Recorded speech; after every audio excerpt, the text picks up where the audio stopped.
agora nós vamos falar do papel do Product Owner, né? Então, quem é o Product Owner, né? O que ele tem que ser, o que ele tem que fazer, né? Então, nós vamos entrar nessa discussão agora. Eu vou começar compartilhando a minha tela com vocês e nós vamos entender este papel do Product Owner. Então, uma definição boa já é essa daí, né? Alguém profundamente ligado ao cliente.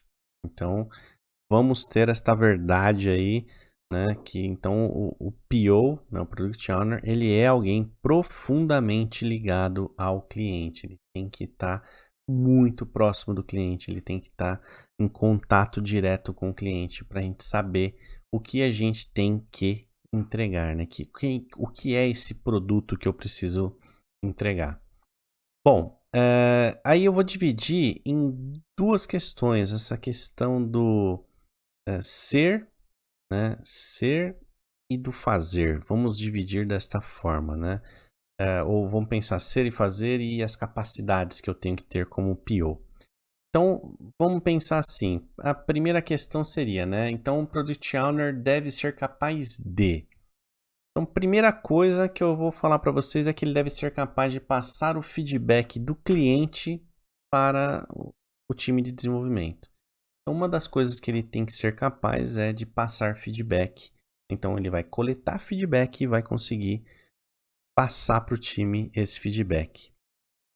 Outra coisa que ele tem que ser capaz de, ele tem que ser capaz de gastar metade do tempo dele falando com as pessoas que compram o produto, né, recebendo suas opiniões sobre cada entrega parcial que a gente faz, né? Então, a cada entrega eu me reúno com os clientes, faço avaliações para entender o que eles estão gostando, não estão gostando, o que pode ser melhorado, o que está ótimo, né? E isso eu levo para o time. Então ele tem que ser capaz de gastar metade do tempo dele, eu falo, né? Porque é importantíssimo que ele esteja muito próximo do cliente.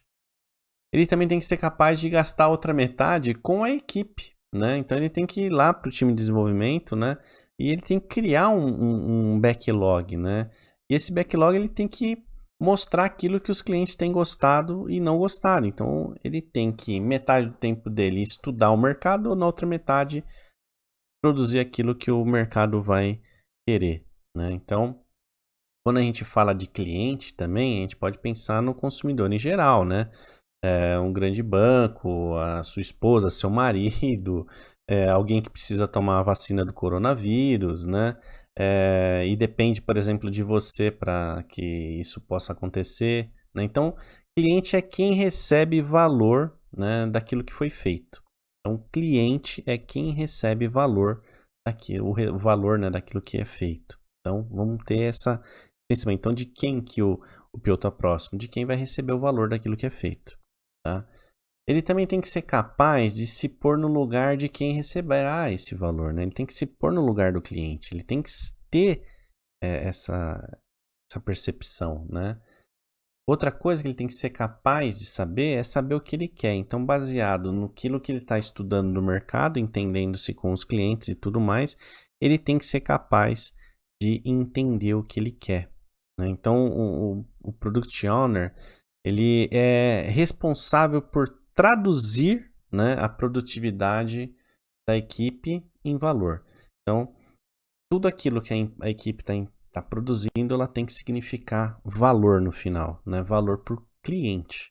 Então, seja uma vacina para o coronavírus que chega rapidamente no mercado, seja uma não necessidade de ir numa agência bancária para você fazer qualquer coisa. Então, isso é o valor que eu estou entregando. Então, eu quero tirar a fila, né, das agências, eu quero diminuir o tempo, eu quero diminuir a necessidade das pessoas de irem até uma agência. Eu quero liberar valor no sentido de que a pessoa ela pode, da casa dela, conseguir trabalhar e executar todas as suas tarefas. Então, que valor que eu estou entregando? É a possibilidade de ela trabalhar home office. Então, cada produto vai ter um valor diferente. Então, a gente tem que estar sempre entendendo que valores são esses. E uma outra forma da gente ver é o que o PO precisa ter, né? Então, eu defendo, né, e pessoas vão ser contra isso, mas eu defendo que ele tem que ter conhecimento sobre o mercado. Se ele não tem, que ele adquira, mas ele tem que conhecer o mercado que ele vai atuar, tá? Ele não tem que nascer sabendo, ele pode entrar na empresa e aprender, né? É difícil, né? Então você vai trabalhar num único segmento o resto da vida, não é isso que eu tô querendo dizer. Tô querendo dizer que se ele não tem, ele tem que buscar. É fundamental que ele conheça o mercado em que ele está inserido. Então, se ele não conhece, ele tem que buscar. E existem técnicas para isso. Tá? E ele vai atrás disso para entender. Ele tem que ter também a capacidade de entender o processo em que o time está executando. Né? E ele tem que saber bem sobre isso, porque ele tem que saber o quanto que o time é capaz de produzir. Ele tem que saber também o que o time é capaz de produzir, né? E principalmente ele tem que saber também aquilo que o time não pode produzir. É fundamental que ele saiba isso. Então ele entender como que o time faz, o quanto que o time faz, o que o time faz e o que o time não faz. Ele tem que ter essa percepção. Por isso que o PO tem que estar muito próximo do time. Ele faz parte do time Scrum. Ele tem que estar envolvido com o time de desenvolvimento. Ele tem que estar junto. Ele tem que conhecer o mercado bem o suficiente para saber o que vai fazer a diferença. Então, assim, ele tem que ter um diferencial do produto. E o produto ele só vai ter um diferencial se ele entender do mercado. Ele tem que se responsabilizar pelos resultados, né?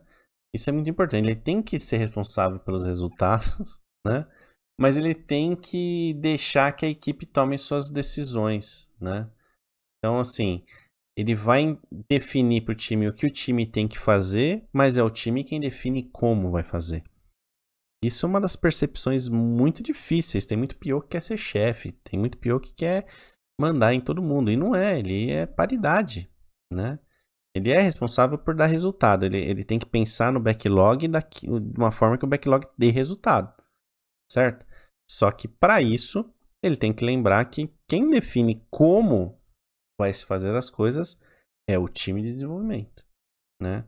Assim como o processo, o Scrum Master guia, né, o time no processo ágil, ele tem que saber que o Scrum Master também não vai opinar na forma como o time atua, né? O time tem que...